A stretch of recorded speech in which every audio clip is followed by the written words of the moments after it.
Alarm Fantasy Baseball Podcast. I'm your host, Colby Conway, at Colby R. Conway on Twitter. With me, as always, is Matt Selz, at the Selz Man. So, Matt, I have to start with this.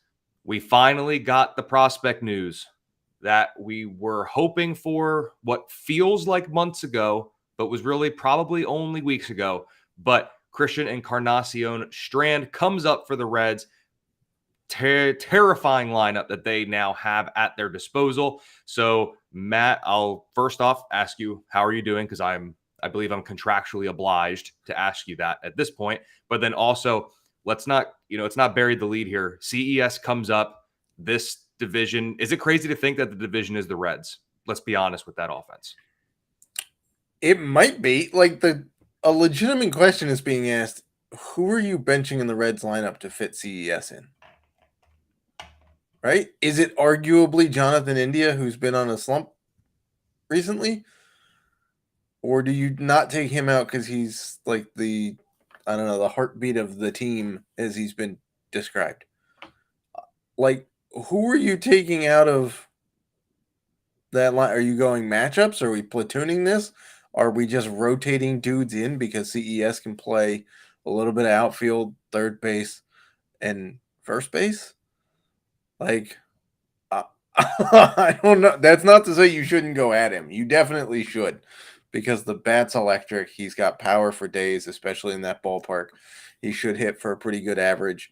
He can take some walks. So in OBP leagues, he's very nice to have. But it's a real life baseball problem for the Reds right now, where I legitimately don't know.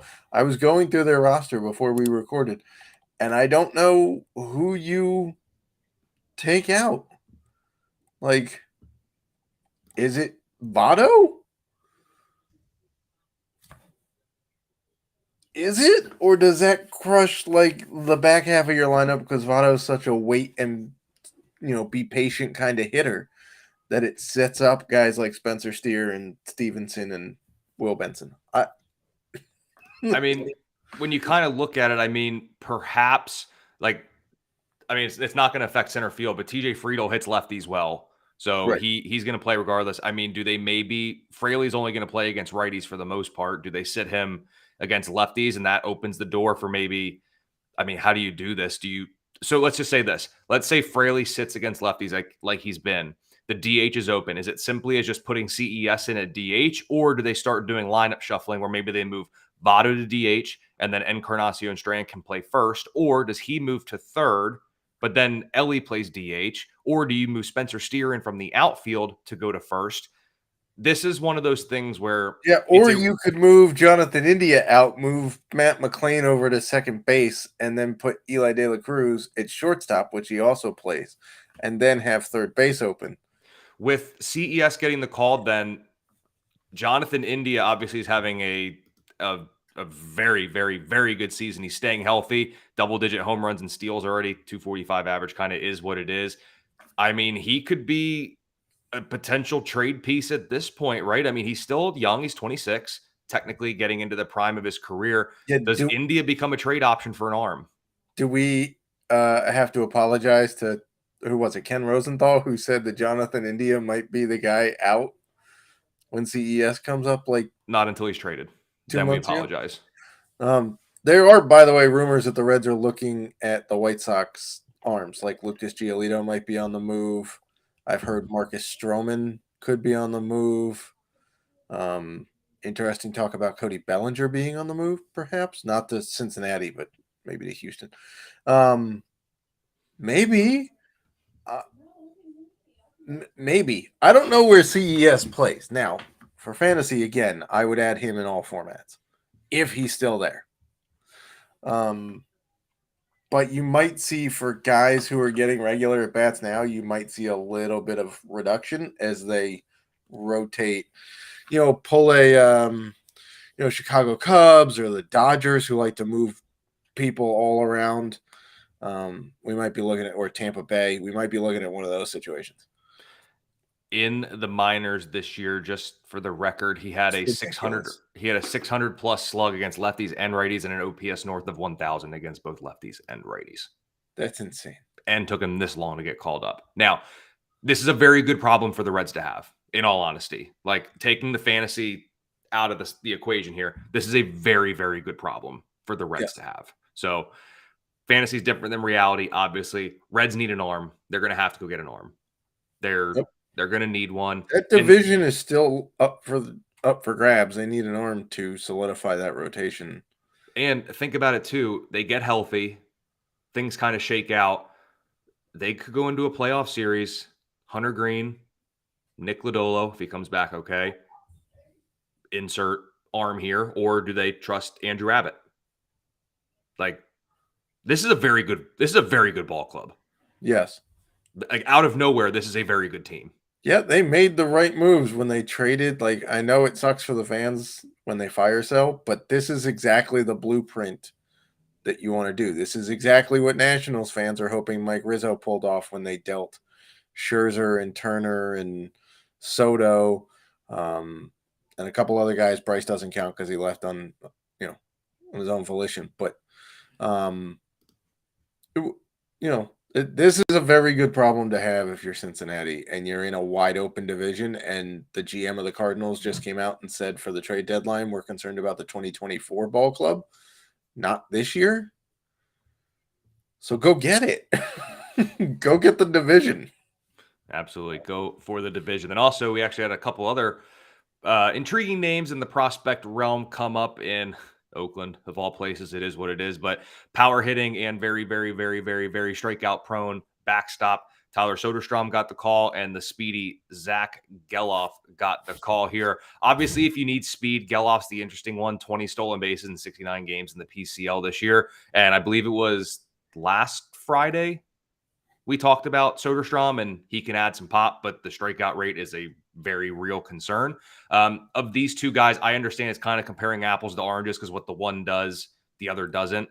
Geloff does have a little bit of pop. I mean, this year he did have 12 home runs, and he's got 37 in his minor league career, so it's not like he's a zero in the power department. But are either of these two appealing in anything other than like deeper formats to you? I would like Geloff more than Soderstrom.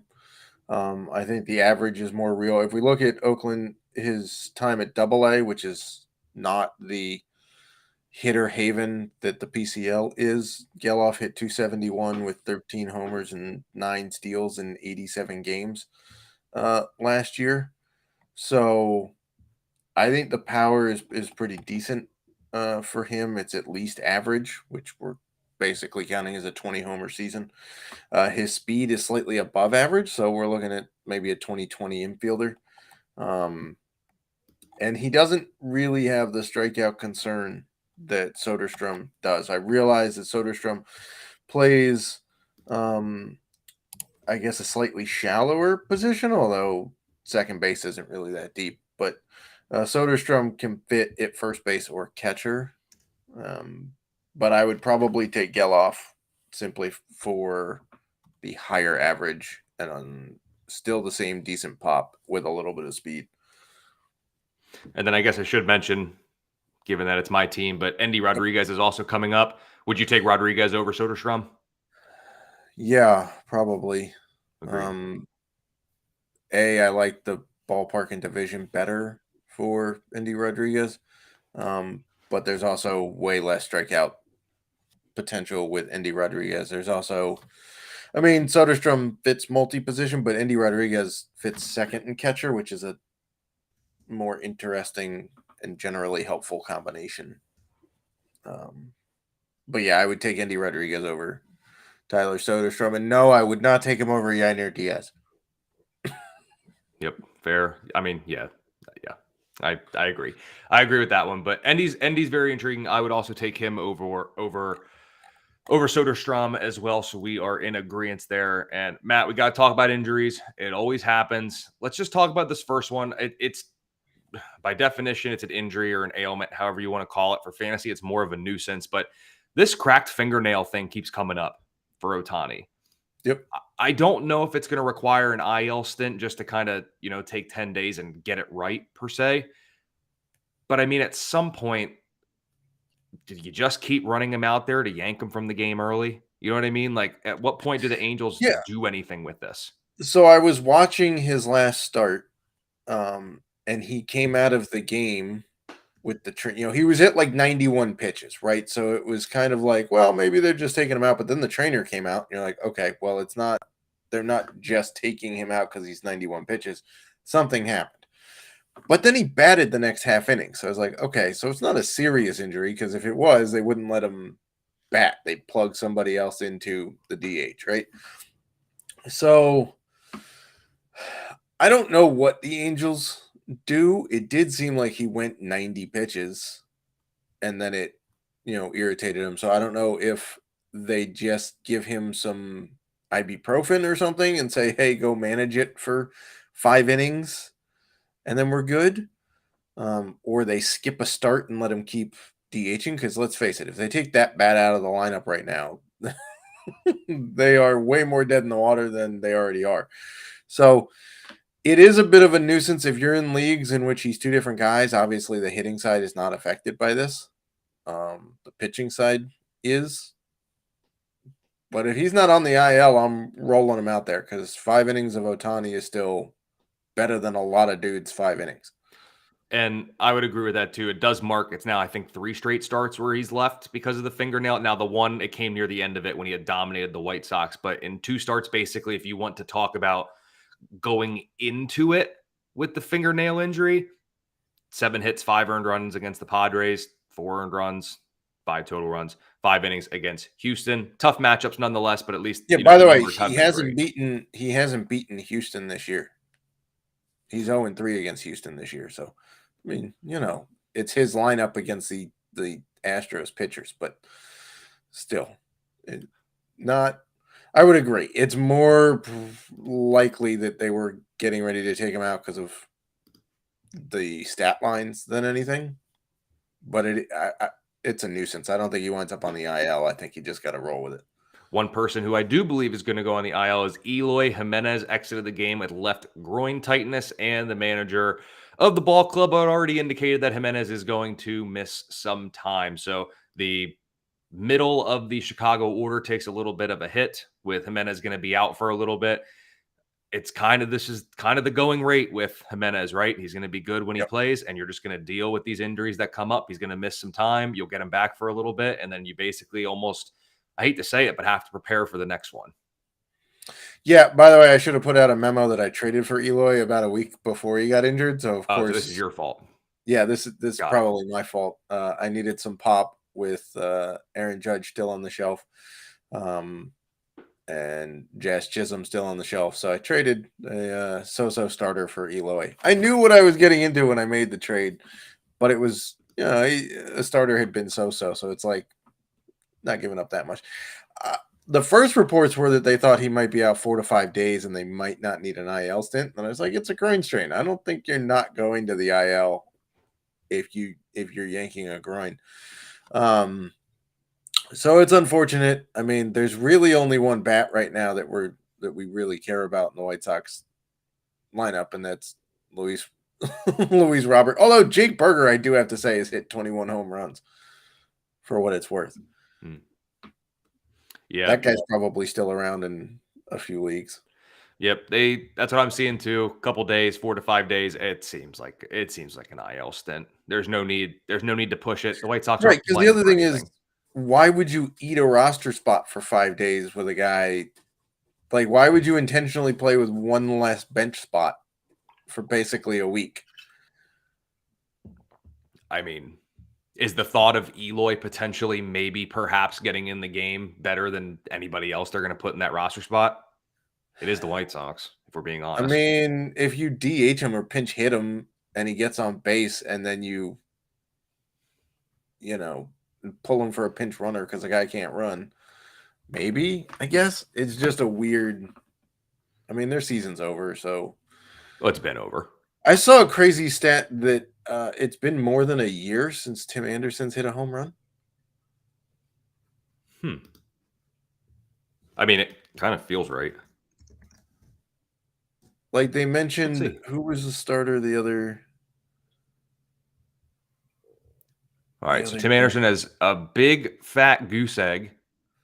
I don't think he's hit one since like July 22nd or July 15th of last year or something. Boy, his slugging is in the 260s. Well, when you're not hitting home runs and not a lot of extra base hits, it's not a recipe for success in slugging percentage. July 15th, 2022 Yeah. was his last home run. Yeah, I think they said Tariq Skubal had time to get injured twice, miss basically an entire season, come back and pitch, and make 3 starts since the last time Tim Anderson hit a home run. Oh my gosh.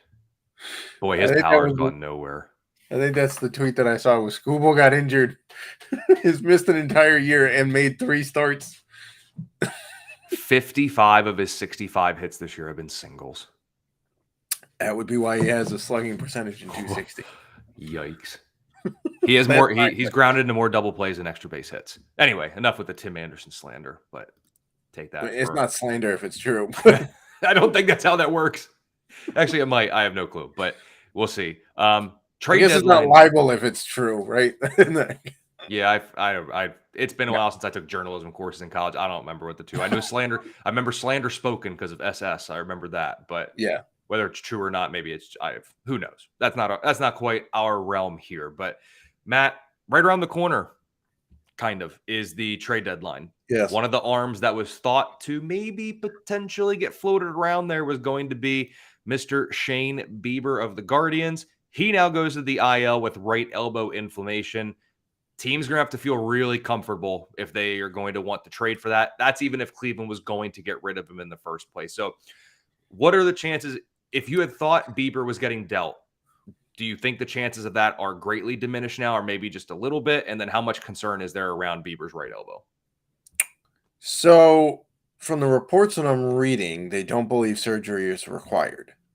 They're basically going to shut him down for 2 weeks and check on him week by week and then see what happens, is essentially what I've heard.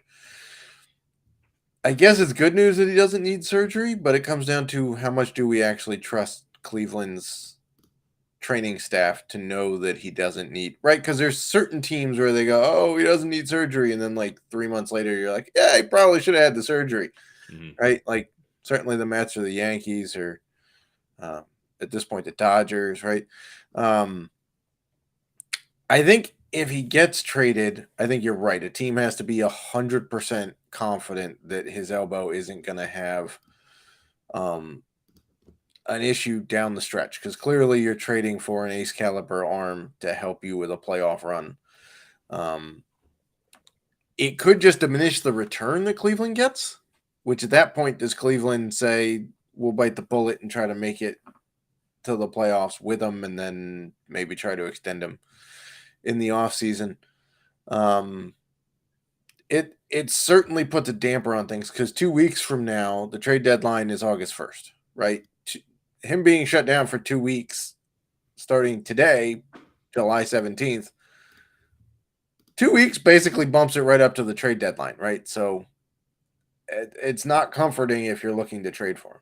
And Bieber he becomes a free agent after the end of the 2024 season. So obviously it's a matter of, if they can't deal him now, if they, go through this year, if they don't do it in the offseason or at the deadline next year, he basically becomes half a season rental, which is going to reduce some of that trade value further. So this is going to be an interesting one to watch, because Bieber was kind of one of the, I know the numbers haven't necessarily been Bieber-like this year, but he was one of the top arms. Here's my question. Would you think that the return for Bieber, having a year and a half on his contract and therefore basically 2 pennant chases, is larger or smaller than the potential return for Shohei Ohtani, who is a free agent at the end of the year? I would think Ohtani has to fetch more, even as a half-year rental. You would think, right? Because you're getting an arm and a bat that are both elite. Yeah, you're getting an arm better than Bieber this year, and then you're getting a bat that's better than Shane Bieber as well. I'm pretty confident in saying that. A bat, he's at least more prodigious at hitting home runs than anybody else in the American League. More or less. Yeah. It's interesting. I think this is going to be a really fun deadline. And especially because there's a lot of teams that we're not used to being buyers around this point. Correct. Our buyers, do they get happy? Like the Reds, we're not used to them. What about the O's? Yeah, the O's buy because the tides are turning. All these teams the past How about couple years that have been Diamondbacks? playing to 2023 or beyond, we're going to get to see some teams buy that don't get to buy. So do they get a little overzealous? Do they get, we'll be tracking the deadline moves just like we did last year at fantasyalarm.com. So you'll have to be check out those as we break those down. And boy, any deal with the Shohei Ohtani one is going to be a lot of fun to write about, especially with the prospect haul that they'll get. I'll let you write that one up, Matt, because I guess my question is, are they getting more prospects than the Nats got for Soto? Because I don't think that's happening. I don't know for a half a year. Right, because you got Soto for 2.5 years for 8 prospects. Well, 6 prospects and 2 major leaguers. Yeah. But it's going to be fascinating to watch for sure. It sure will. And then in Boston, looking for another bat to help that lineup. Trevor Story's rehab assignment's likely to begin at some point in this week, likely in the middle of it, Tuesday, Wednesday area. Basically about a 3-week window. I believe you can only stay for like rehab assignments for like 20 days. I think it's 21 days. Yeah. Yeah. It's 20 or 21. It's in there. So that's going to start that process. I mean, looking at this, he's coming back from the elbow issue. He's coming back to a team that's okay at the very best. Is the best way to kind of approach Story the rest of the way is just being cautiously optimistic. That seems like all you can really do. Like, what he is when he plays. Like, there's just he's going to come back. He's going to be fine. He'll probably give you some good numbers, but coming off a major injury like this, I don't think you can be anything more than cautiously optimistic. Correct. I mean, he's not going to be his MVP caliber self, right? It's not like he's going to hit the ground running and within the first week he'll have 10 homers and 10 steals and 400 batting, right? But I do think Boston needs a bat. That offense has been up and down basically all season, which is how you basically get to 500. Props, by the way, with a win last night from the Red Sox, the AL East is the first division ever in the history of baseball to have all of their teams reach 50 wins before their team played their 95th game of the season. Every team in the AL East has 50 wins. The Red Sox are, I think, 50-44, so they did it in 94 games. Everybody in that division has reached 50 wins before their 95th game of the season, which is crazy.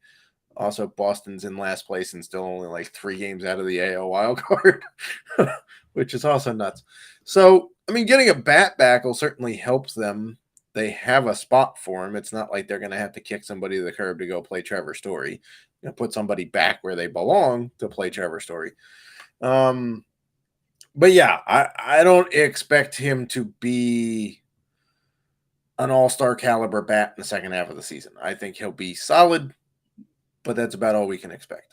I think you are right on the money there. And of course, over at fantasyalarm.com, we do have the MLB injury report. So take a look at that for all of these injuries and more. That's over at fantasyalarm.com. Matt, time for a little flavor of the week. I'm going to go first, keep it short and simple. This past weekend, of course, had to make the grocery run, do it at the world-renowned Costco, the Cost Company. So we go there, got this big old thing of pork tenderloins. We got 4 different things from Walmart of that Kinder seasoning. I think it's Kinder's. I think it's what we use.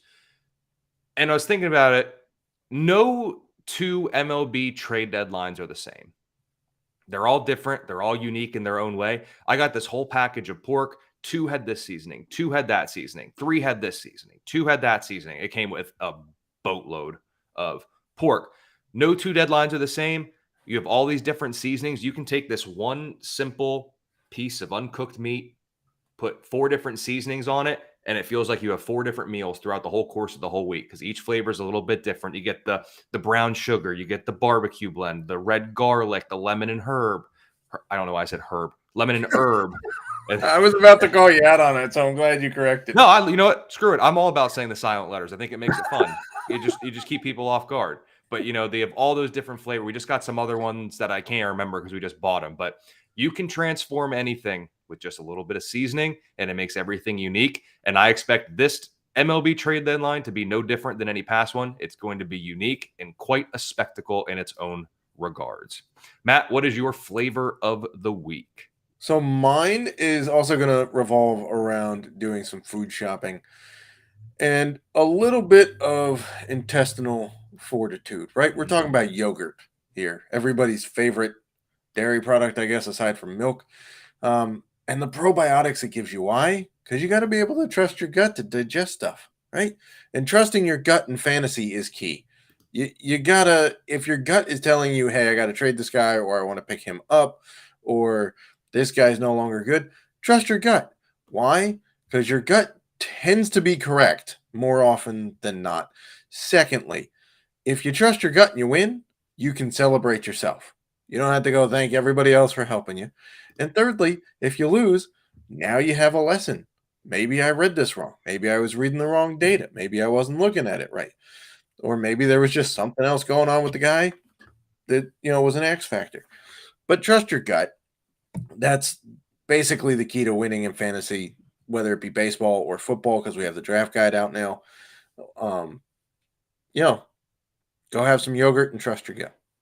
Many different flavors of yogurt out there as well. I prefer anything with strawberry banana, but that's just me. Matt, as we wrap up this edition, it's time for everyone's favorite game show. Name that player. So here we go. First one I got for you here. NL East shortstop. Very, very quietly, I have put forth a 254, 299, 420 slash line with 8 home runs and 16 stolen bases on the year. Currently, I'm swinging a pretty hot bat, and I've actually worked myself to the top of the order in the past couple of games for my team. Sure, my low walk rate is going to suppress my fantasy value in OBP leagues, but I have 7 stolen bases in my last 7 games. I've only been caught stealing twice all year, and the most recent time was back on May 3rd.